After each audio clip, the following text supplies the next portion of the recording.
here's the problem. From the picture you see here, I've got a car traveling on the road. So the problem is this.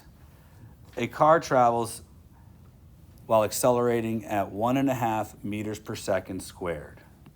So the vehicle is accelerating at 1.5 meters per second squared. The vehicle's engine is applying a constant 1,500 newtons of force to the vehicle.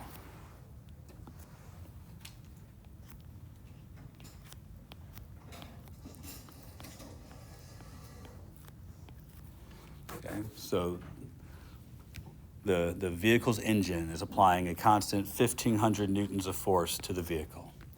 The vehicle has a mass of 1,200 kilograms.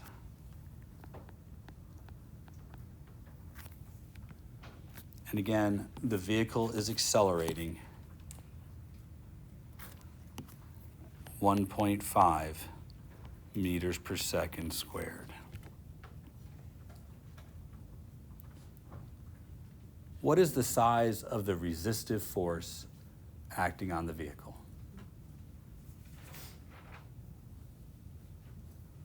What is the size of the resistive force acting on the vehicle? So,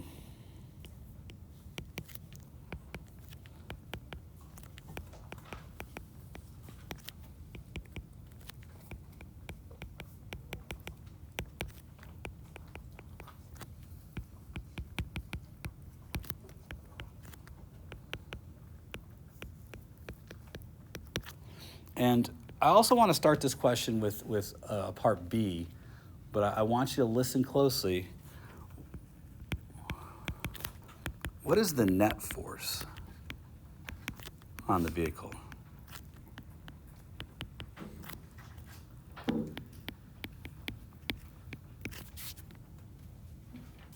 Okay? Good to go? Be careful of the second question. The second question can probably be answered before you do anything else, but be careful of the second question. I'm not trying to trick you, but we have done a couple of practice questions now, and I think you guys have come to grips with the fact that there's a bit of a complicated procedure involved in finding the answers to some of these questions. That's because I'm asking you usually to find an acceleration or the size of a specific force. The second question here is not deceitful. It's very straightforward. It's asking what the net force is. The phrase net force looks like this: sum of forces. You might think you have lots of work to do here, but is this a first law problem or a second law problem? How do we know it's a second law problem? And you don't have to whisper. There's 19 people here. Just say it. The net force isn't zero. How do we know that? Well, it's accelerating. It's accelerating. That's the biggest indicator that this is a second law problem. I gave you an acceleration. So this equals ma. Now, before you do anything here, the net force is equal to ma. If you have m, 1,200, and you have a, 1.5, you have the net force. Without doing any real work, 1,200 times 1.5, 1,800 newtons is the net force acting on the car.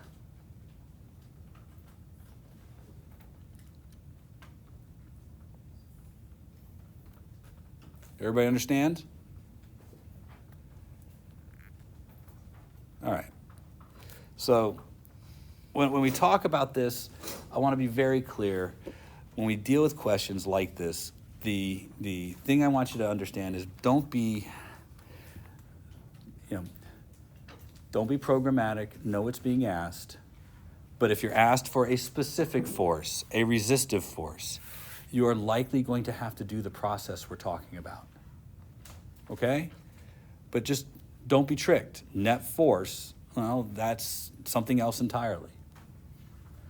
Now let's consider, again, I have a car, it's 1,200 kilograms, it's accelerating at 1.5 meters per second, and the engine is providing 2,500 newtons of force to the car. I think I said 1,500 newtons of force to the car, didn't I? Yeah, it's 2,500. I'm sorry, I misspoke. The engine's providing 2,500 newtons of force to the car. So to solve one of these problems, we start with a free body diagram. And a free body diagram is a way for us to identify all of the forces acting on the car. So after we deal with first and second law, our second thing is to start a free body diagram. And that begins with the fundamental force. Are there any fundamental forces acting on our car?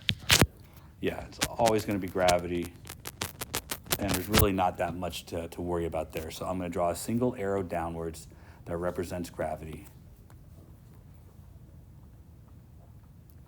And I'm going to use that to scale the size of the other arrows I draw. Now look, I know how big this arrow should be, but more importantly, I know what this is. This is the weight of the car. Weight is mg, and g is 10. And the mass, which is m, is 1,200. So this arrow is 12,000 units long. Do you guys follow what I'm saying? 12,000 units. That's the scale.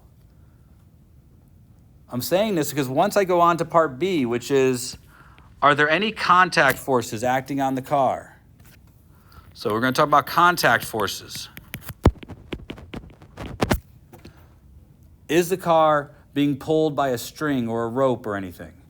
No, so there's no tensions.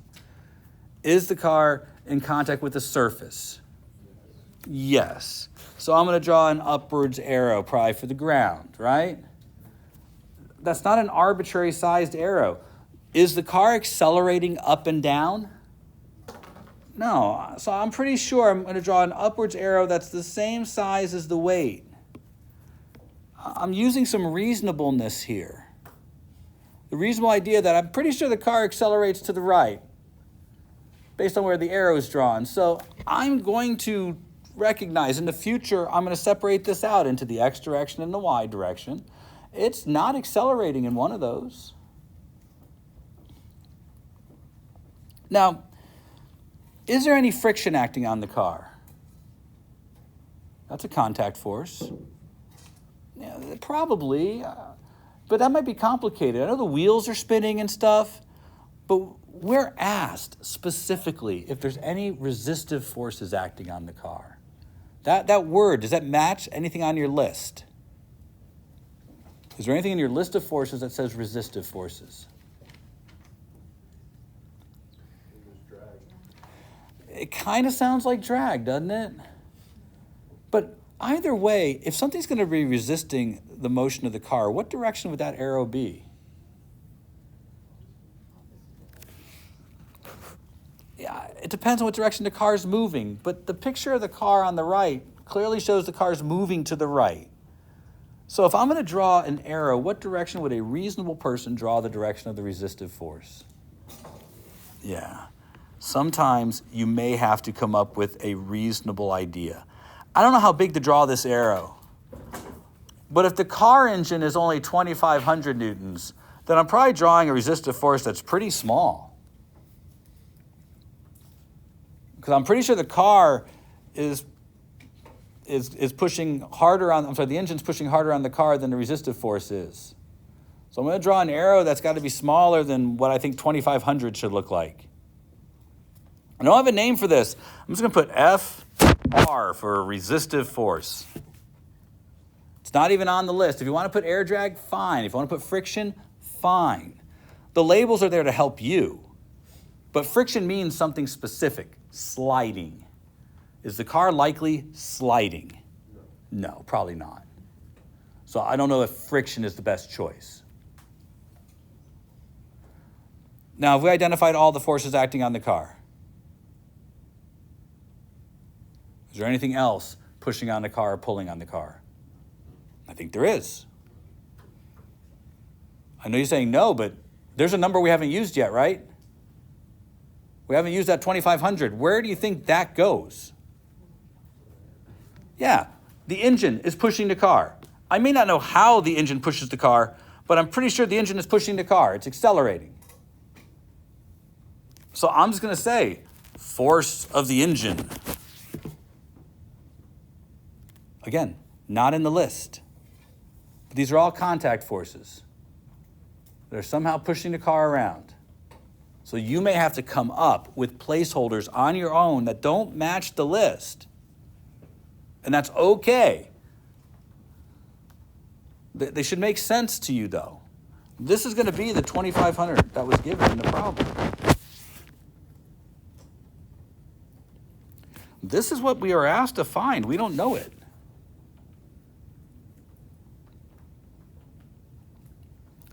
Now, after we've gone through all the forces, and these are pushing and pulling, and resistive forces, all those kinds of things. Our next thing, as part of the free body diagram, is to put a coordinate system. Some kind of XY plane.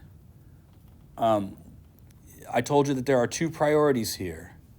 Your first priority is to put the positive direction in the direction of the acceleration. Is this system accelerating? Yes. And do we know what direction that acceleration is? So I'm going to force the X direction to be in the direction of the acceleration, because that's the first priority. My second priority is to align it with the most number of forces possible. But in this case, the system's accelerating, so I'm going to make that the most important direction. I'm going to say, okay, I'm going to do that first. And hopefully the forces will line up. They may not. But if the X is in that direction, then Y has to be in this direction.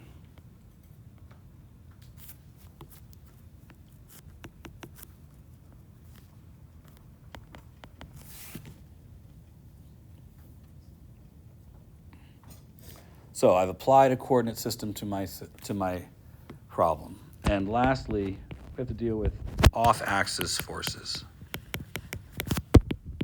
Are there any forces that are not aligned with X or Y? No, not in this problem. So this is a second law problem, but we have to take the second law and break it up into the net force in the X direction and the net force in the Y direction. If you've done this correctly, one of these should be 0. Which one of these are we going to set to 0? Y. X is not there.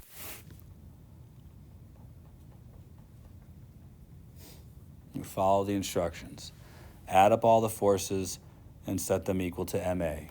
Or add up all the forces and set them equal to 0. In the X direction, I see two forces.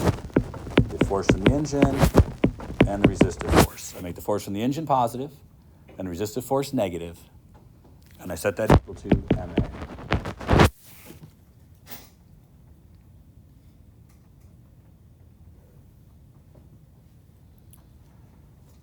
In the Y direction, I have two forces. Normal force is positive, weight is negative, and I set that equal to 0. Newton's laws will generate relationships. At the end of the day, you should have a couple of relationships, at least one for every dimension in your problem. There may be more if you're given more information, but at least one for every dimension of your problem. This is what I'm expecting you to do in your quiz tomorrow. This set of steps. All good? Now we can answer the question. There was a question here. What is the size of the resistive force? We can do that. The resistive force is here. This is quite, 3 is apply Newton's laws.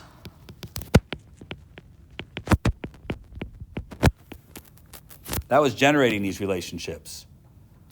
But 4 is actually answering the question. Hopefully something here will allow you to answer the question. And we can. We have something here that will help us answer the question. We want the resistive force.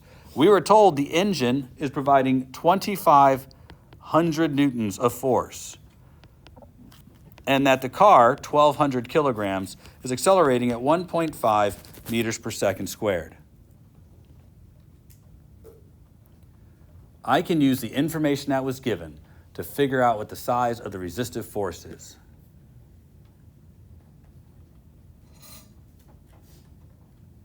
So 2,500 minus the resistive force equals 1,800. Looks like all I gotta do is a little bit of subtraction here. And I'll find that the resistive force is equal to 700 newtons.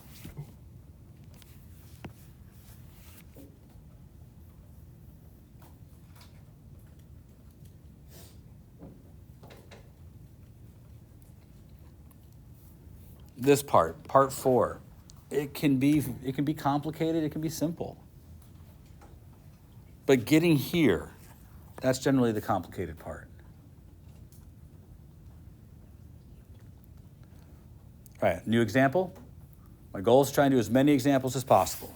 So I don't want to belabor these, but if you have questions, you should ask. All right.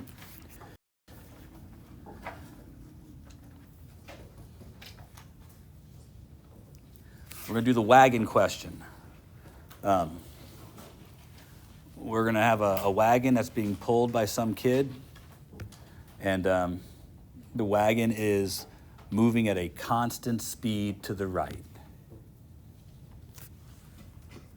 So in our wagon question, I've got just a simple wagon.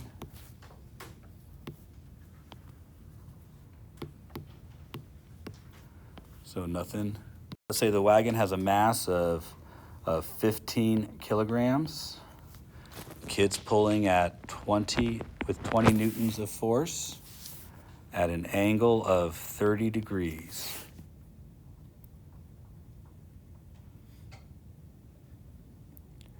But that the wagon is traveling to the right at 2 meters per second.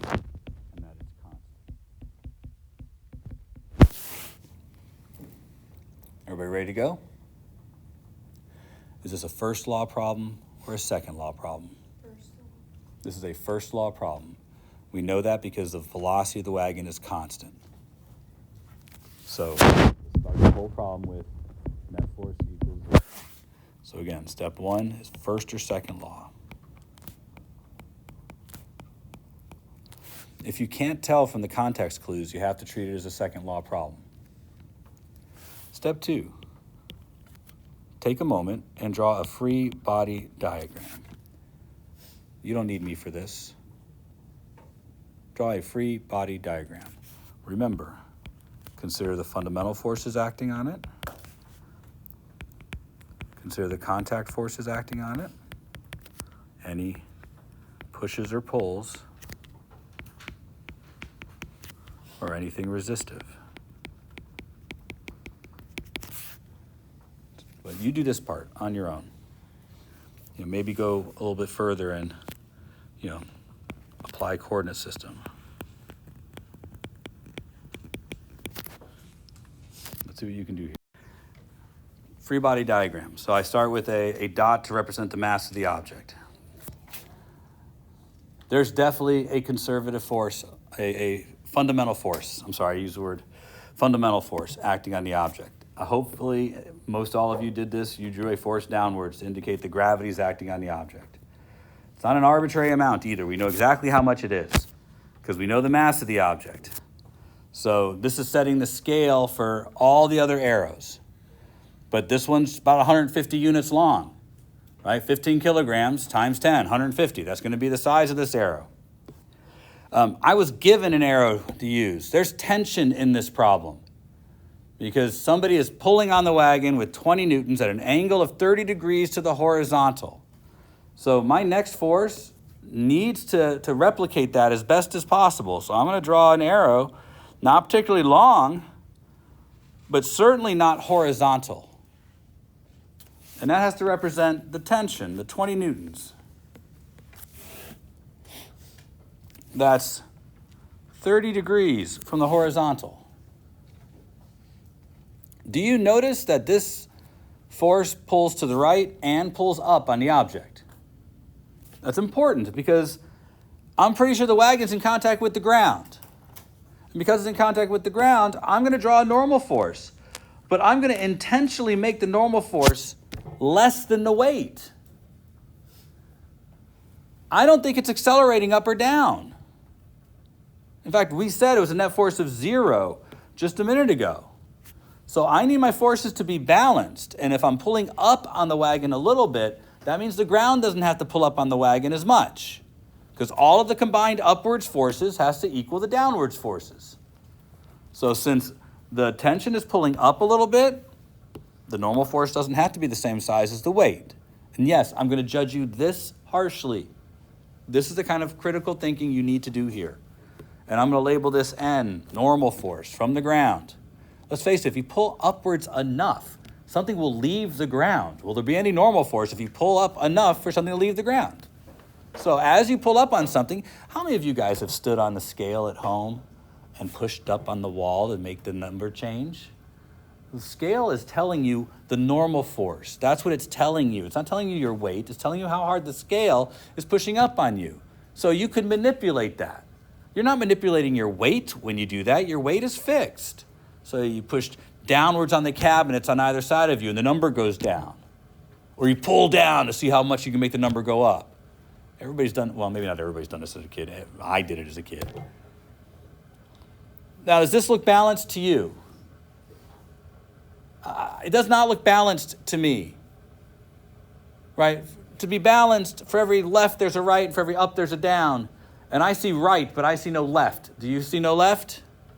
So I'm going to draw an arrow to the right. I'm going to give it a reasonable name. What would you like to call it? Okay, that's fine. Something reasonable. I don't know if it's friction. Wagon's rolling, not sliding. But I'll say a resistive force, sure. Maybe it's resistance in the bearings of the wagon or something like that. Anything else acting on the wagon that we've left out? All right, we can draw any coordinate system we like because our system is not accelerating.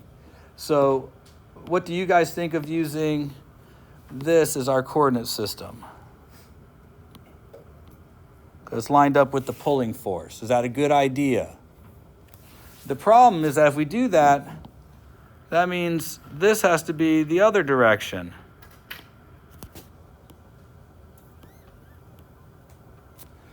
And although that might seem nice to you, I think this makes the problem way harder, right? Because when I look at which forces are not along an axis, I see 3 of them not along an axis. Do you? So I don't know that this is the best choice.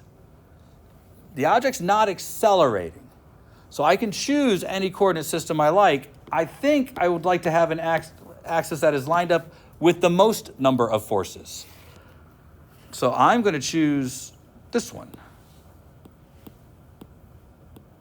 Make this the y direction, and therefore the horizontal will be the x direction.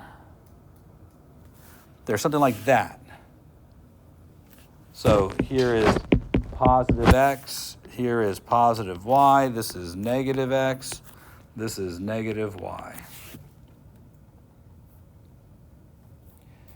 All right, so I've chosen the coordinate system. Now D, off-axis forces. Do I have any off-axis forces? Yeah. Now, this is the free body diagram. What we're about to do now is add to it. Don't do this on a portion of your test that says draw a free body diagram, because we're going to be adding arrows to this picture that aren't actually new forces. We are going to take one of those arrows and break it up into components. So I think it's pretty clear it's the yellow arrow that's off axis. So I want to break it into components. This is why we learned all that trig. I want to find a component of that force that is lined up with the x direction and a component of that force that is lined up with the y direction. That's what I want to do. This is not straightforward. This is the hard part. These two are not new forces. We are taking the tension and breaking it up into tension in x direction and tension in y direction. That's what we're doing here. Now, do you notice a clear and obvious triangle here? So do you see you will have to do trig?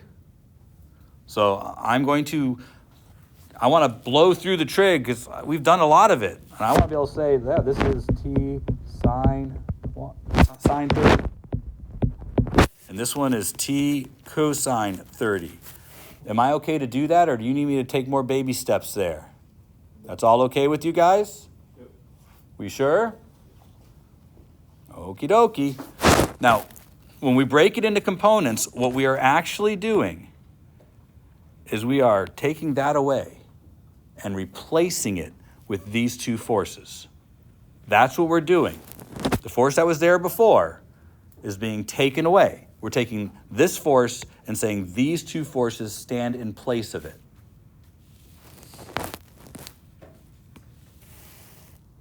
I'll put that one over there.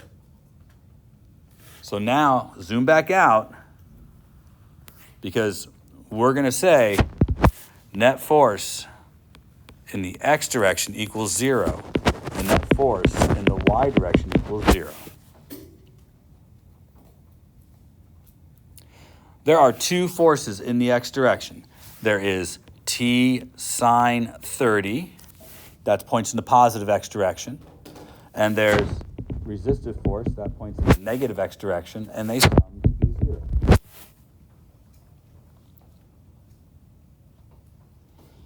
I'm sorry, it's not sine, it's cosine.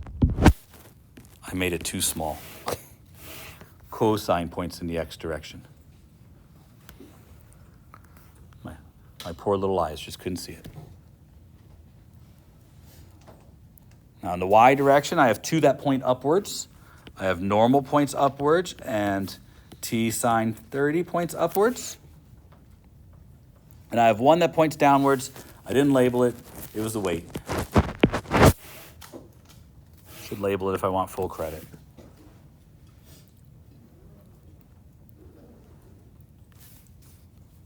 Now that's it. I've used Newton's laws. They have generated for me two relationships. Now, any number of questions could be asked. I could ask you, what is the resistive force acting on the wagon? You can find it out. I could ask you what the normal force is acting on the wagon. You can find it out. Newton's laws generate relationships. In this problem, I didn't even say a question. I just said, let's analyze this problem. This is the situation, and that's what I'm going to do tomorrow on your quiz. I'm going to give you a situation. You have to produce this as part of the situation. All good? Are we sure?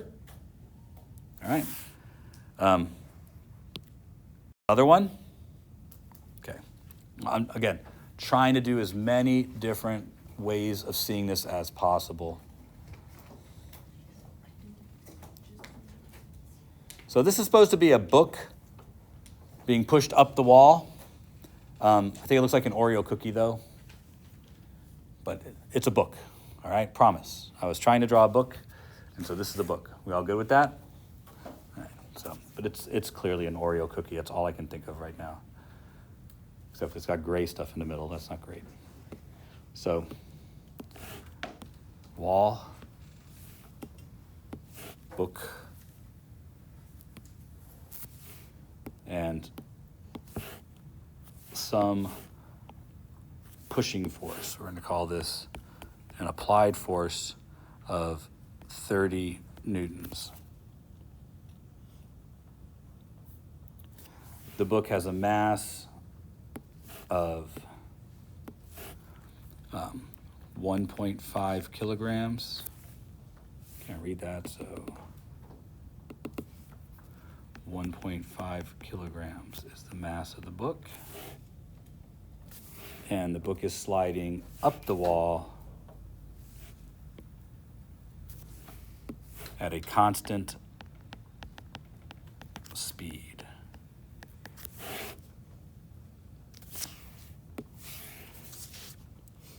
I'd like to find the frictional force and the normal force acting on the book.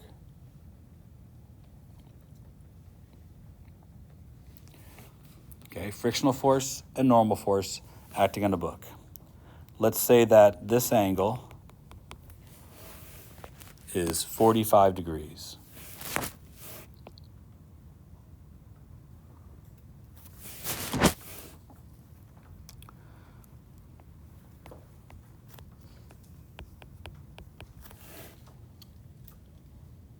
Alrighty? Can you do this on your own? We have 10 minutes. I'd like to get to the end of this question. So try. See how far you can go. I'm going to put the numerical answers on the board to see if you can get all the way to the end. Again, what is the frictional force? And what is the normal force?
And I was hoping somebody would ask, because it seems to be that whenever you do something like this, students have a little difficulty knowing what to do. So how do we deal with that applied force? Now, this can happen where they just give us a force and we have to use it the way it's stated.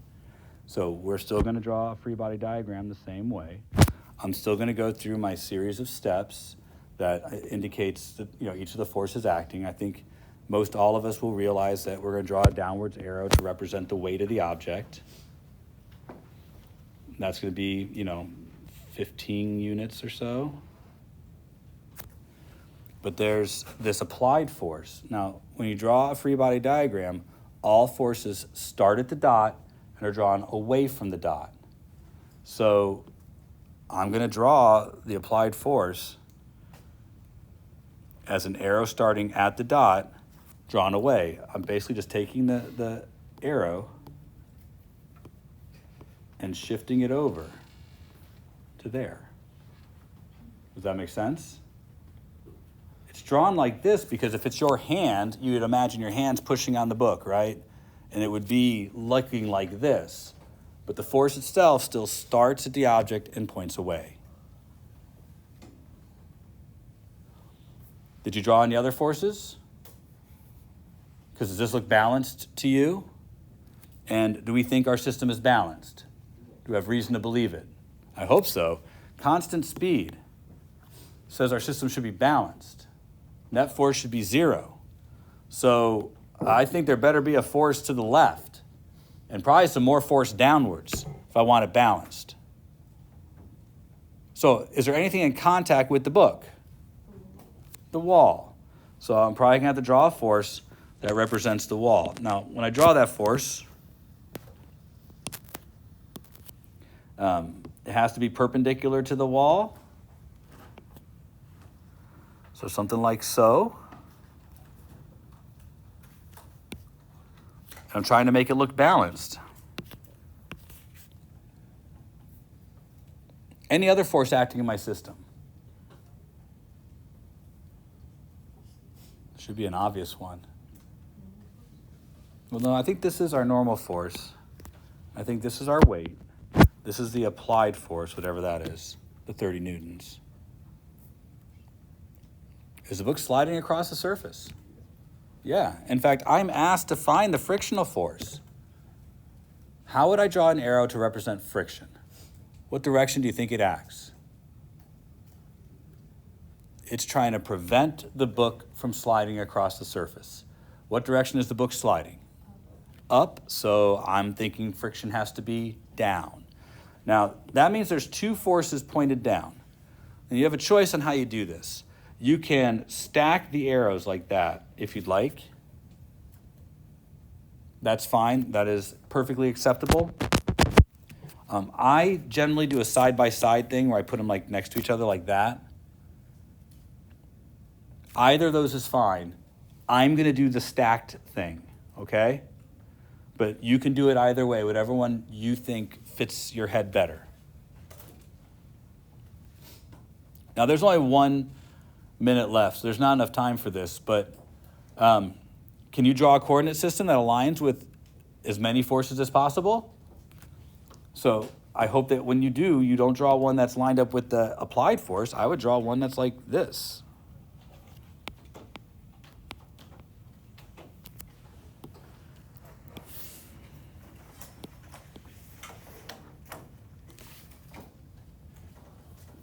That make the most sense? Now you are going to have to take this force and break it up into its components. Something in the x direction and something in the y direction. Now, we are out of time. I did give you the two answers. Try and work this out. I'm going to ask you to do something like this tomorrow, okay?